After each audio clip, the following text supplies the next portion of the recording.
Loose assemble in library classification.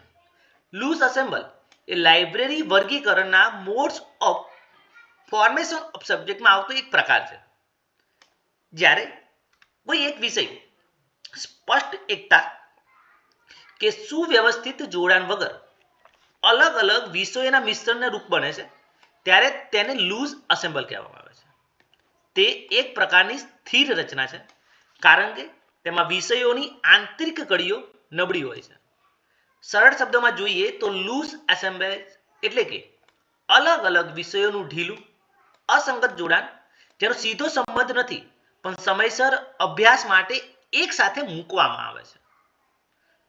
SR રંગનાથનના મંતવ્ય મુજબ જ્યારે વિષયો વચ્ચે સ્વાભાવિક જોડાણ ન હોય છતાં વ્યવહાર માટે તેમને એક જ વિષય તરીકે માની લેવાય છે ત્યારે તેને લૂઝ એસેમ્બલેજ કહેવાય છે.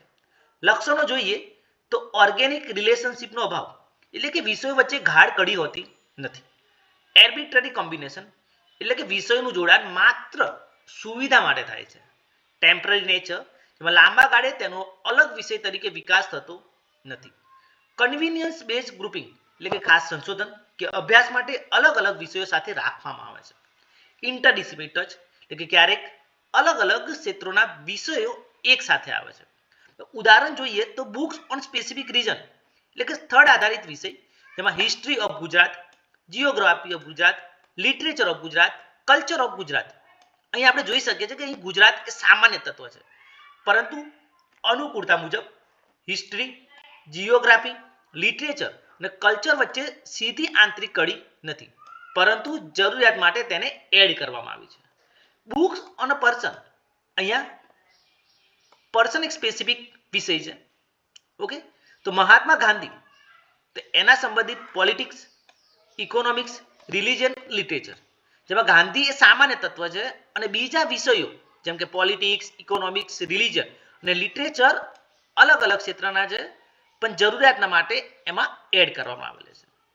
ફેસ્ટિવલ ઓર ઇવેન્ટ્સ એટલે કે ઉત્સવ આધારિત જેમ કે દિવાળી તો history, sociology, literature, religion aspects. તો અહીંયા આપણે જોઈ શકીએ છીએ કે દિવાળી એ એક સામાન્ય વિષય છે જેમાં જરૂરિયાત અથવા તો જે રિક્વાયરમેન્ટ છે આપણે એના મુજબ એમાં હિસ્ટ્રી, સોશિયોલોજી, લિટરેચર અને ધાર્મિક એસ્પેક્ટને એડ કરવામાં આવેલો છે. અહીં સ્થળ, વ્યક્તિ અથવા ઘટના એક સાંકળ પૂરું પાડે છે પરંતુ વિષયોને એક સાથે રાખવા પાછળ માત્ર સુવિધા છે, સ્વાભાવિક સંબંધ નથી. લૂઝ અસેમ્બલ અને કમ્પાઉન્ડ કોમ્પ્લેક્સ સબ્જેક્ટ વચ્ચેનો તફાવત જોઈએ તો લૂઝ અસેમ્બલ એ ઓર્ગેનિક રિલેશનશિપ નથી જ્યારે કમ્પાઉન્ડ અને કોમ્પ્લેક્સ સબ્જેક્ટમાં વિષયો વચ્ચે ગાઢ સંબંધ રહે છે. રચના જોઈએ લૂઝ એસેમ્બલમાં તો એ ટેમ્પરરી છે, સમય સૂચક માટે સમય પૂરતી, જ્યારે કમ્પાઉન્ડમાં સુવ્યવસ્થિત અને સ્થિર જે લાંબા ગાળે ઉપયોગી છે. ઉદાહરણ તરીકે જોઈએ તો history, geography, literature of Gujarat. Okay, અહીંયા બદલી શકાય છે history, geography, literature of Rajasthan, Maharashtra. Okay, in short સમય પ્રમાણે એ બદલાય છે એટલે કે ટેમ્પરરી છે. બાયોકેમિસ્ટ્રી, બાયોલોજી અને કેમિસ્ટ્રી જે કમ્પાઉન્ડ અને કોમ્પ્લેક્સ સબ્જેક્ટ માટે લાઈફ ટાઈમ ઉપયોગી છે. વિશેષતા જોઈએ તો વધુ જનરલાઇઝ ગ્રુપિંગ થાય છે એટલે કે સ્પેસિફિક હિસ્ટ્રી ઓફ ગુજરાત વધુ સ્પેશિયલાઇઝ સબ્જેક્ટ સ્પેસિફિક સબ્જેક્ટ વિશે માહિતી મળે છે એટલે કે બાયોકેમિસ્ટ્રી. લાઇબ્રેરી સાયન્સ ક્ષેત્રે મહત્વ જોઈએ તો કેટલોગિંગ અને ક્લાસિફિકેશન કરતી વખતે લૂઝ અસેમ્બલ વિષય ઓળખવા જરૂરી છે. નોલેજ ઓર્ગેનાઇઝેશનમાં ટેમ્પરરી ગ્રુપ સમજવામાં મદદરૂપ થાય છે.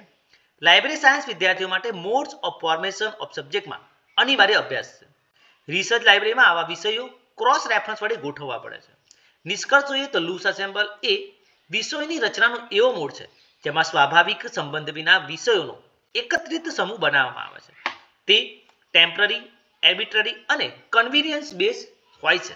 લાઇબ્રેરી સાયન્સ ક્ષેત્રે તેનો અભ્યાસ કરવાથી વિદ્યાર્થીઓ સમજે છે કે લાઇબ્રેરી વર્ગીકરણમાં હંમેશા સ્વાભાવિક વિષય જોડાણ નથી, ક્યારેક ઢીલા સમૂહો પણ રચાય છે.